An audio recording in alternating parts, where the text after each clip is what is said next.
Hey everyone. All right, I figured I would do a quick video here. Let me bring it over. All right, let's take a look at this one. So, fear and confusion in Gaza over Israel's evacuation warning. So, apparently, they went in there and threw some leaflets down. So, let's take a look. So, these are the people already leaving. They're in the process of leaving now. Leaflets have already gone down at this point. So, apparently, they're going to come in there pretty quickly.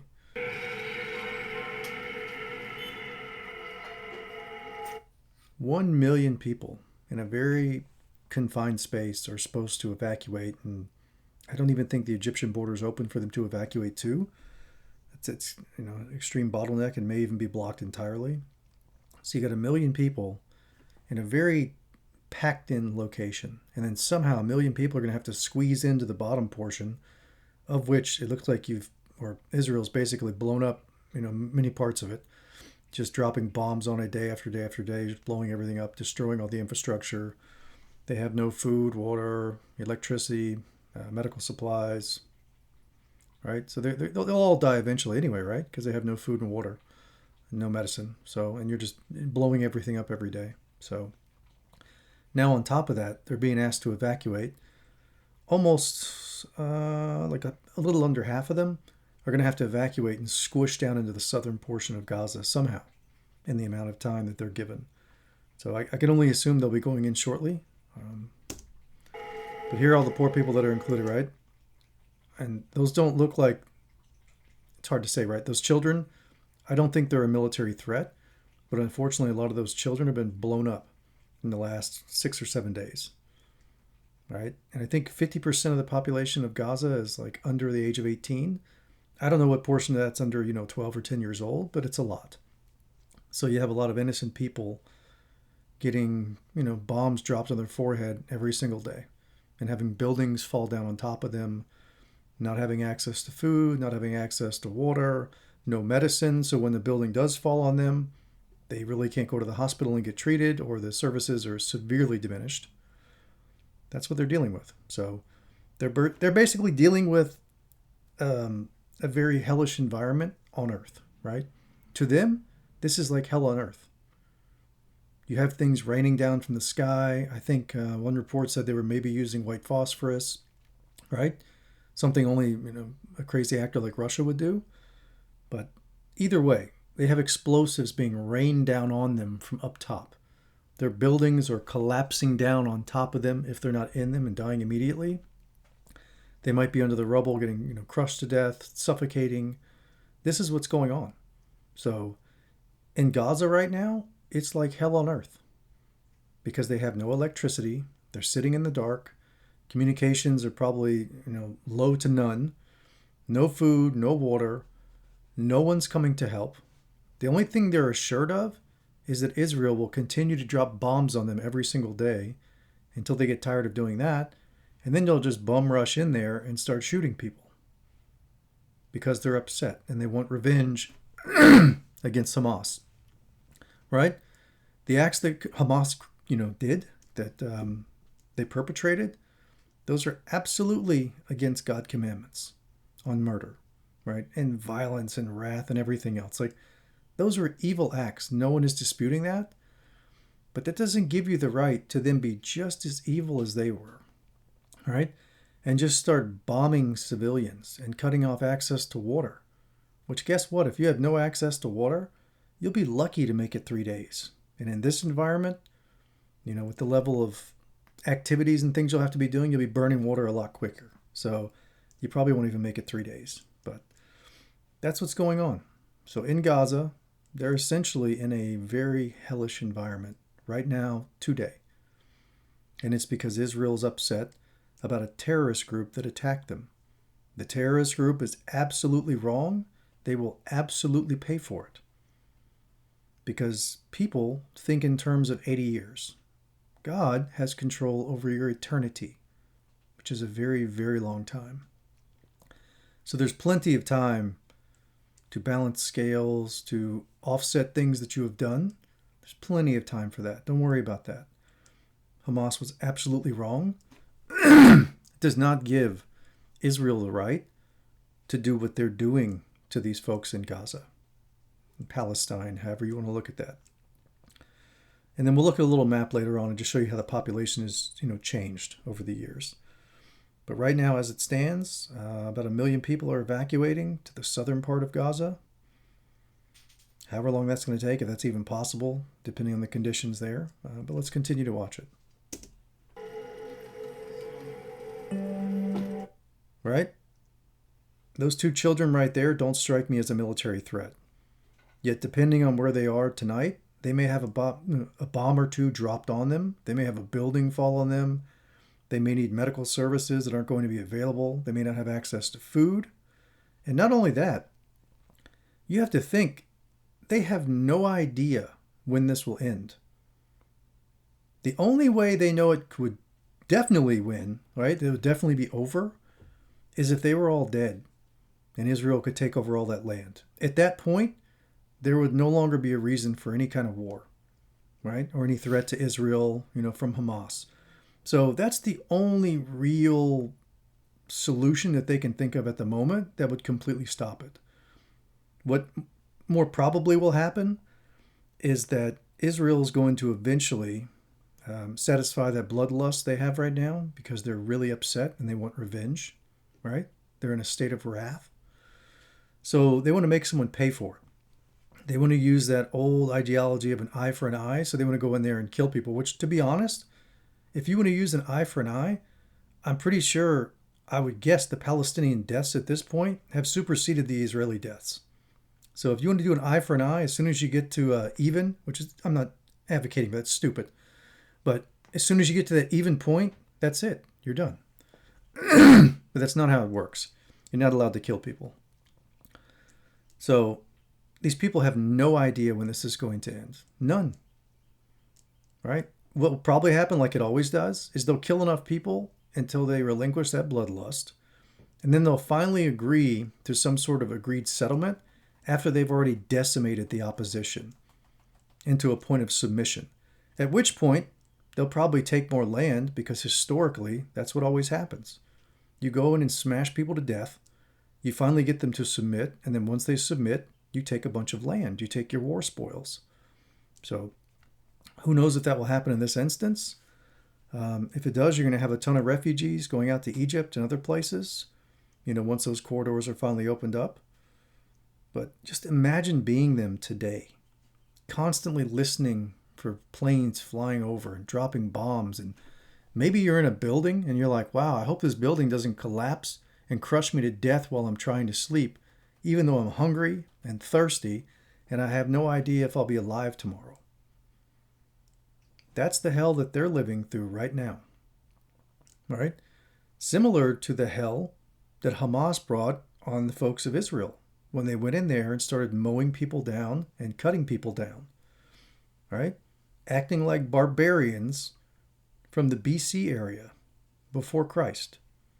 Back when the way you settled things was a saber, or by setting people on fire, or killing them, or drowning them, or whatever other creative ways you've thought to kill each other so that you can take people's stuff. That's basically how things operated over the Middle East for a very long time. You lived by the sword. You could basically say, oh, well, God wants me to have your land, so I'm going to kill you and I'm going to take it. And then I'm going to take all your stuff. I may even take your daughters and your wife, possibly. Right?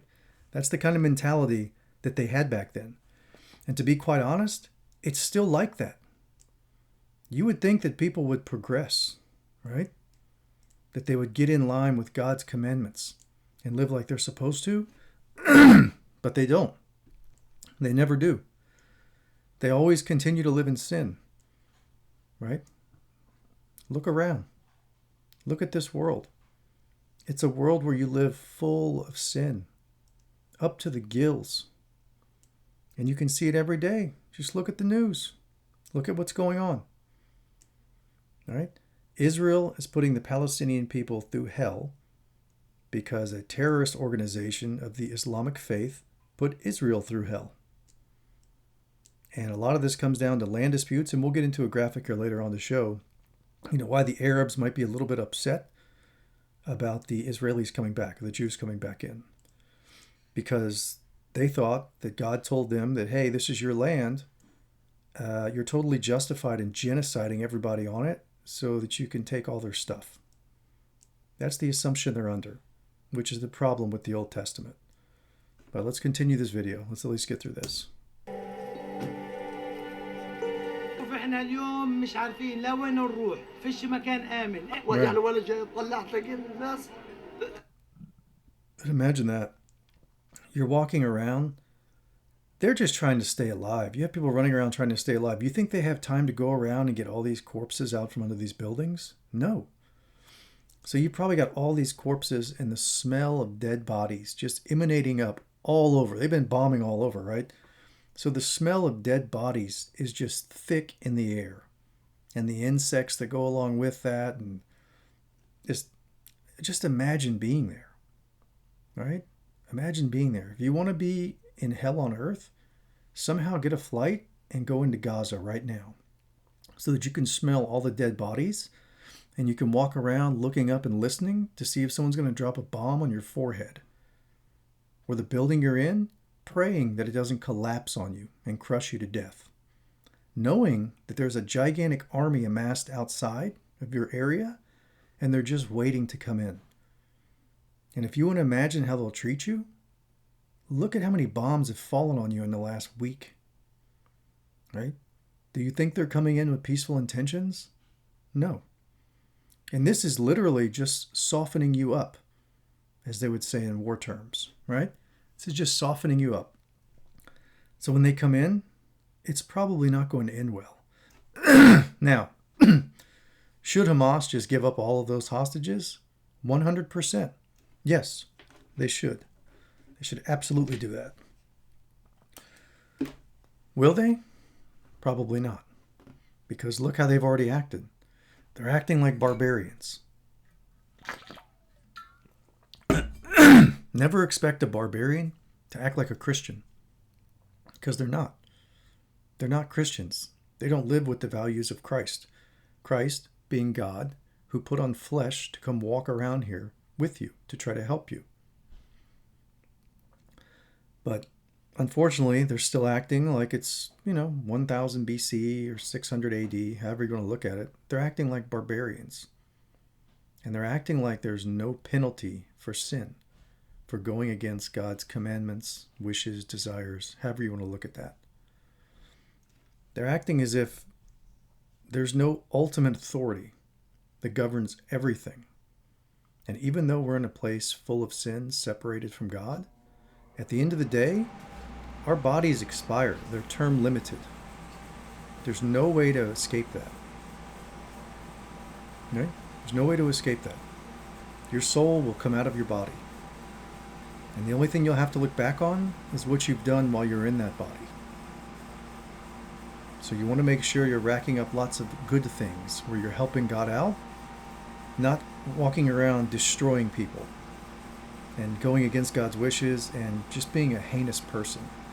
Because you're going to get back what you give out. Right? You reap what you sow.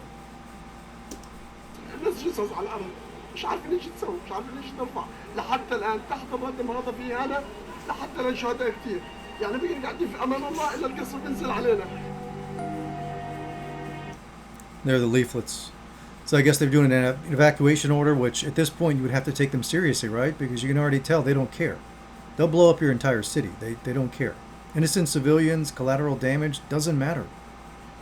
I'm sure they looked at it and they figured out that someone shot a rocket off from there, and they're like, okay, well, let's go ahead and destroy the entire building and all the people that lived in it. So leaflets have come down. I'm sure they're going to take it seriously. They're going to evacuate as best they can to the southern area, Gaza, and then they'll come in there and take the place over for some amount of time.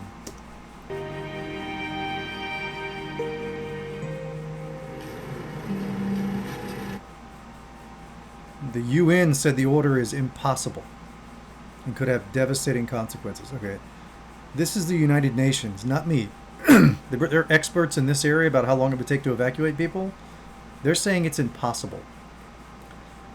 So why would Israel give them something to do that's impossible, knowing that they're about to come in soon, right? and just start laying waste to the place, more than likely. So why would you give them an impossible order that they can't fulfill, knowing that you're going to have civilian consequences, collateral damage, aka murder of innocent people?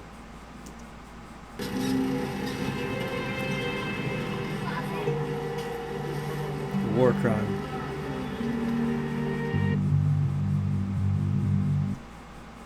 Okay, now that's ridiculous. So the terrorist organization, the one that just murdered all the people in Israel, they're telling people to remain in their homes. That is absolutely crazy. Look, sorry. Look who you're dealing with. You're dealing with Israel. They've already proven that they will happily drop bombs, thousands of them, all over your city, your area, and blow it to pieces. And they don't care about collateral damage. They will kill men, women, and children because they are upset and they have revenge in their heart and they are full of wrath at this point. They don't care. They will kill you. So they've just sent leaflets saying that they're coming in and you need to evacuate. That's almost akin to where they do a knock on the building right before they absolutely destroy it. So this is like a knock on an entire area saying, hey, we're going to come in here and lay waste to the place, so you may want to get out. So the fact that Hamas is urging people to remain in their homes is ludicrous. That's crazy. That means you don't care about their lives because you already know what Israel's capable of. You've seen it for the last week, right? They'll devote you to destruction. They will blow everything up. And they don't care about collateral damage. Come on, baby. Right? They don't care about collateral damage. They'll destroy you. Men, women, children, animals, doesn't matter. Buildings, infrastructure, it doesn't matter. Starve you to death. It's, everything's on the table with them when they're upset. So, the fact that Hamas would tell them to stay in their homes is insanity. You should get out because you know what they're capable of. Because you've seen what they've done for the last 7 days. They're acting just as bad as Hamas, right? So Israel is absolutely operating in sin by killing innocent people. Hamas already did a heinous act, right? They're wicked, for sure, by what they did. But now you have Hamas telling the people to stay in so that they can have footage of dead people to show all over the internet. Which you don't really need to do that. You have plenty from where Israel's been bombing the place for the last week. But that's what they want. They're going to essentially use them as human shields now. At the end of the day, Gaza, Palestine, the Palestinians, Hamas needs to be gone. You need an actual political organization that isn't based on the sword. And the same thing goes for Israel. When you live by the sword, they say you die by the sword. Either way, God doesn't want you to use swords. In God's idyllic community, right, world, there would be no weapons because we'd all understand that we operate under God's guidance and tutelage, and we're not supposed to hurt each other. It's a golden rule. It's very simple. It's the only kind of gold I like, right? Treat others the way you want to be treated. So if you like having your throat slit, right, your wife killed and raped and your kids set on fire, then you can do that to other people. But that's insanity because you would never want that done to you. The same with dropping bombs all over people. You wouldn't want that done to you, so don't do it to others. It's very simple. So Hamas needs to go. As a political organization, Palestinians need to orchestrate that, which I understand will be difficult because look at what they're capable of, right? They're throat slitters at the end of the day. But Israel's just as bad because in their bloodlust, they'll kill innocent people and they don't care. They'll do it. So it's a very difficult situation. And now it's going to be made even more difficult because Israel's about to come in there, it looks like. And Hamas, in their stupidity, is telling people to stay in those buildings. And you already know what Israel is capable of doing to those buildings. So staying there is just a death sentence. Many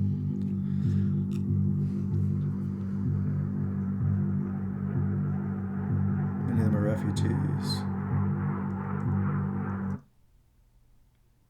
Oh, wow. Well, that complicates things quite further. Oh, sorry. So it looks like many of the people that they're trying to force out were part of the Nakba, or the catastrophe. I want to say 1947 or 48. I think it was 48. We'll go to the infographic here in a second. Basically, when Israel was created as a nation state, after they'd already been in there for years, right, encroaching on more and more land, but that's when it was official. And we'll go look at the infographic for that. But I know that's in Palestinian history, Arab history, they call it a catastrophe for a reason, right? That's how they view it. That's when their land was taken. The infographic will make more sense, so we'll just keep it moving. The Minister of Finance of the racist government in Israel, he has given the Palestinians one of three choices. Yeah. Hamas spokesman? No. There's no Hamas. I've seen what Hamas is capable of. They're throat slitters. I don't care what disputes you have over land or how you were treated or things like that. What you just did to innocent people, good luck having that forgiven with God. The things that were done, setting children on fire, burning down, murdering. No. Those are against all of God's commandments. You cannot operate like that. You cannot go to war. You cannot devote people to destruction and then take war spoils. That's off the table, right? And that's all over the Old Testament. All over it. It's constant. It's very difficult to read because of that. So, Hamas, no. Either to die or to leave or to to live under the control of the Israelis as a slave. I think we are not ready to repeat the Nakba again. I guess that's how they would view it, though. If it did happen, right? Let's say Israel goes in there, just destroys everything, kills a bunch of people, and then eventually doesn't let them back in there. I guess they would consider that like a Nakba. Eventually, they would just annex that, right? And just, Gaza would either cease to exist or it would just get, whittled down to another small portion, right? They used to have all of Palestine. They kept getting condensed, and now they're left with, 22% or something like that?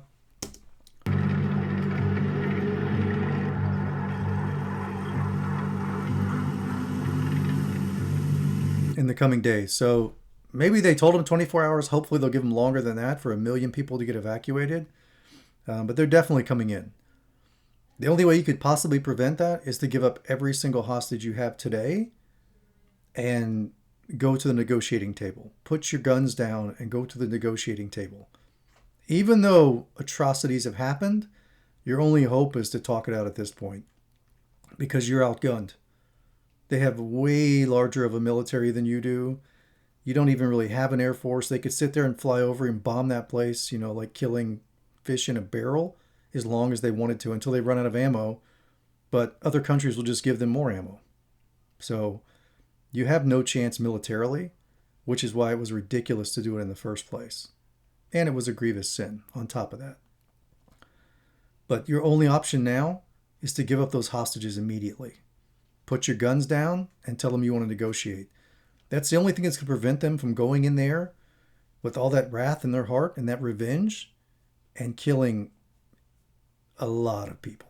A lot. We are asking them to evacuate so that we will be able to continue to strike military targets. Continue to strike military targets. You should ask that fellow right there, how many innocent civilians do you think you've killed in the last week? How many orders have you given that murdered innocent people? What level of innocent people, like how many innocent people being murdered is okay with you? 1, 100, 1,000, 2,000, 10,000? Like, what's an acceptable limit for you of children being blown up? Belonging to Hamas in the Gaza Strip.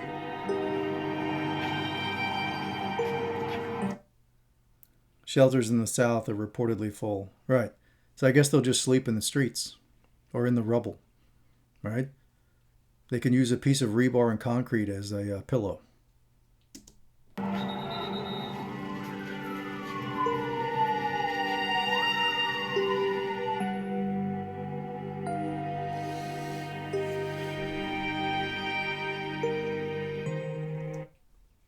Destroying residential areas, schools, and mosques. They'll probably say that's because, Hamas operates in there. They use civilian infrastructure to launch those attacks. That might be true. That doesn't mean you can destroy entire neighborhoods with bombs while you're flying over them with zero risk to yourself.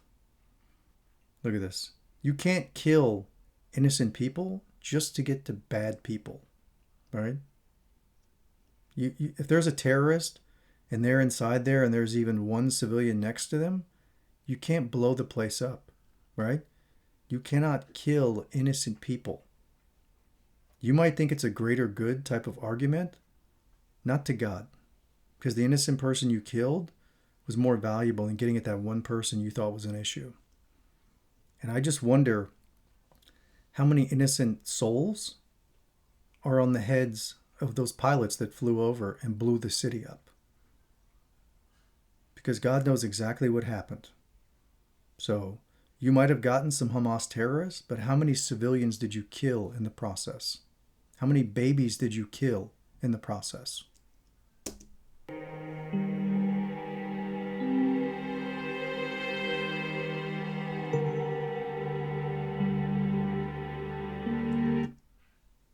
Doesn't matter who you think you're targeting, from 10, 15, 20, 25, 30,000 feet, however high you were.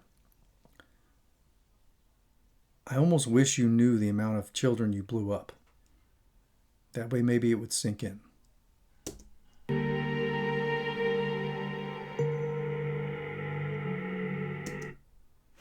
So let's go look at the map. I don't want this to get too long. But just to see like why they might be upset. And we'll start from the early 1900s. I know you could take it back further. You could go back to like biblical times, right? To your promised land. But here's the deal with the promised land. God is not a God of genocide. So you getting your promised land, if that means that you have to go in there and genocide an entire group of people and kill every man, woman, and child, steal all of their agricultural products, your animals that you shouldn't have anyway, right? You go in there and you kill everyone and you take everything. God would never condone that, right? Ever. Genocide is off the table. That's why a lot of that Old Testament, I can't even read it. It's the last time I'll ever go through it. Thankfully, I'm in Psalms now, which I was expecting to get a little better. No, most of them are written by David, so it's the same nonsense. But you can cherry pick out a few good verses here and there. But this is just so you'll understand why the Arabs might be a little upset with Israel, right? So this is, 1917 in this infographic? So you can see, like, Arabs had like 97% of the land here, right? Jews had 3% in 1917. And then you can see in the infographic how that changes over time. So you can imagine why the Arabs would be a little bit upset, the Palestinians. Let's stick with that.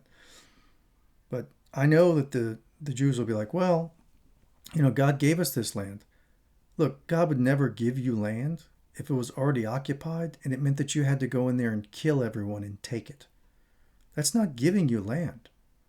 That land was already occupied.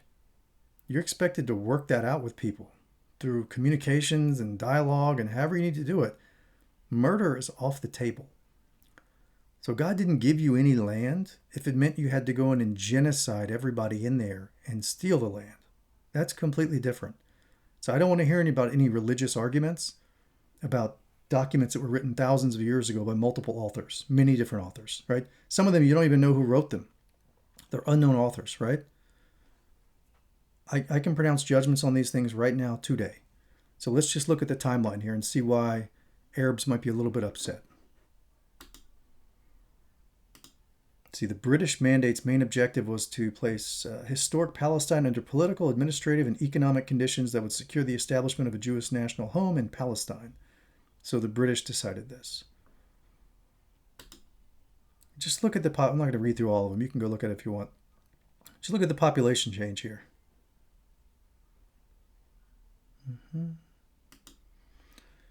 British mandate facilitated Jewish immigration from Europe, Palestine in the 20s and 30s. In 1947, the Jewish population had reached tenfold to 33%. Okay, that's by 47.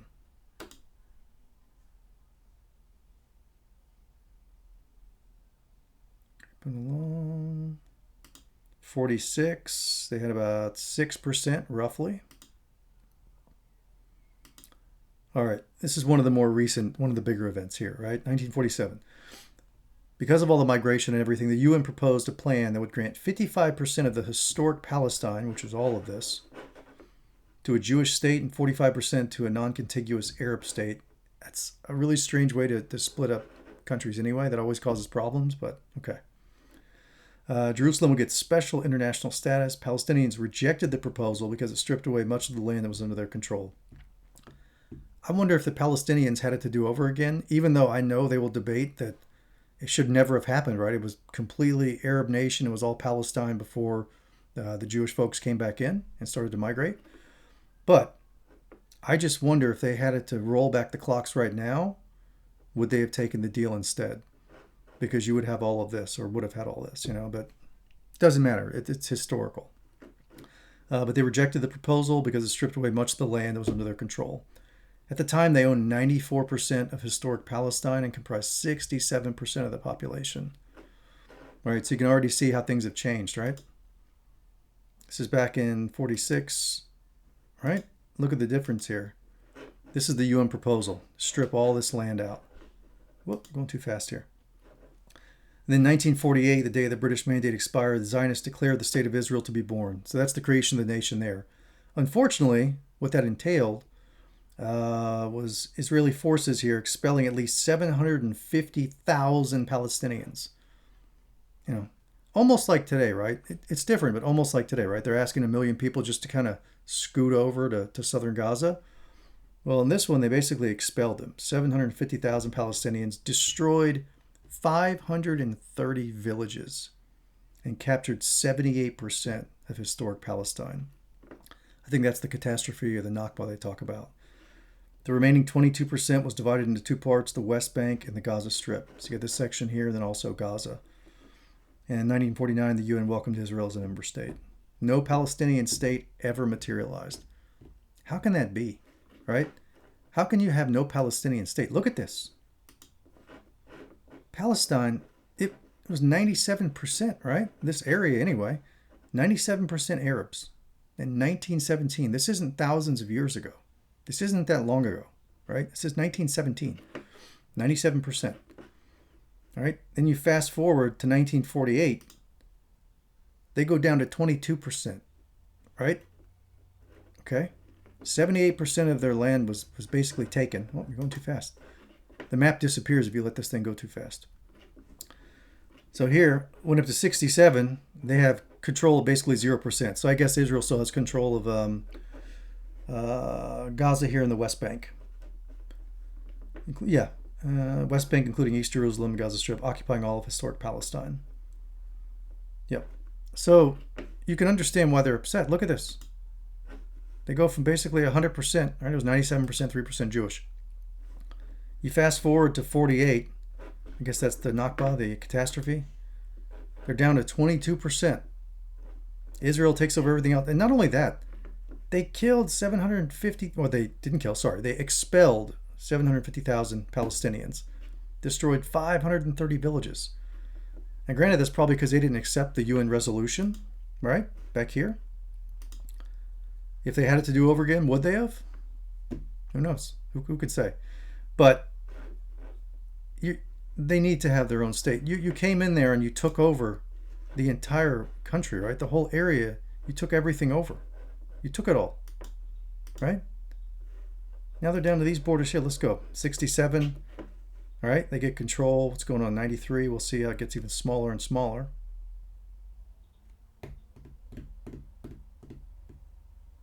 There we go.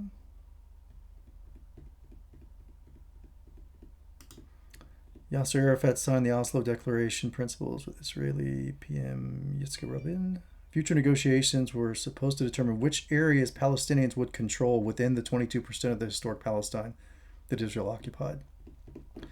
Future negotiations. Okay.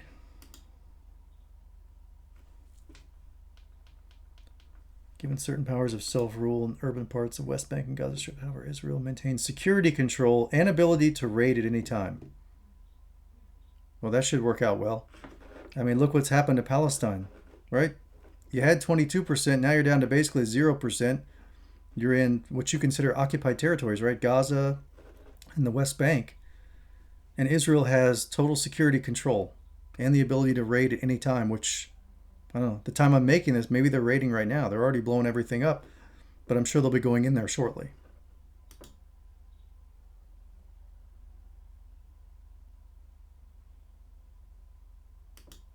All right, so there you go. I'm no Middle Eastern expert on historical wars or anything like that, but just look at it. They had almost 100%, 97%. You wonder why they're upset. The British get involved, right? All of a sudden their land starts going away, more migration.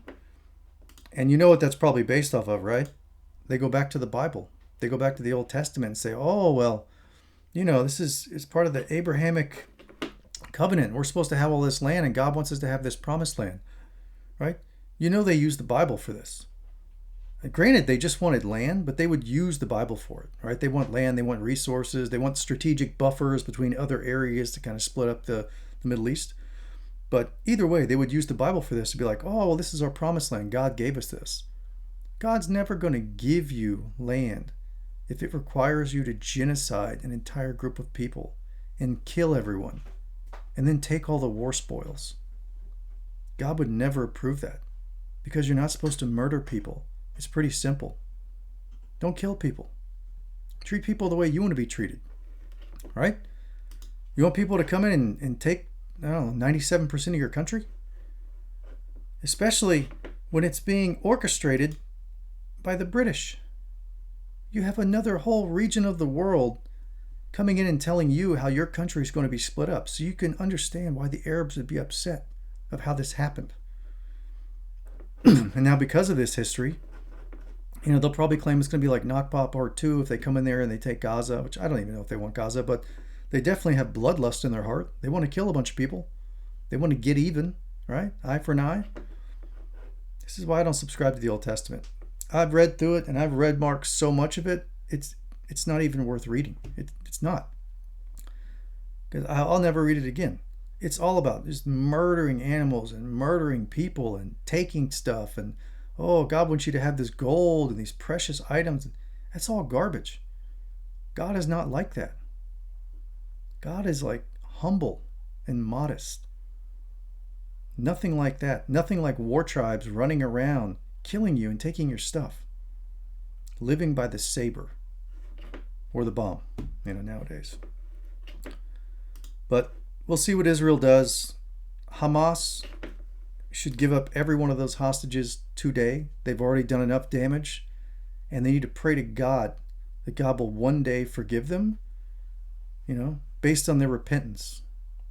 They need to repent from what they've done because it's horrific, and they need to spend the rest of their lives trying to offset that as best they can. But they should give up every hostage today. Gaza, West Bank, Hamas needs to be gone. That is a terrorist organization, not a political movement. Politicians don't murder people, or at least they shouldn't. But hey, when in Rome. So, yeah, Hamas should be gone. Give back the hostages. Israel should stop destroying a bunch of innocent people just to get at the few bad people that hurt them, right? I know they're upset. Their pride's a little upset. They want revenge, right? Yeah, that's not Christian. I understand self-defense.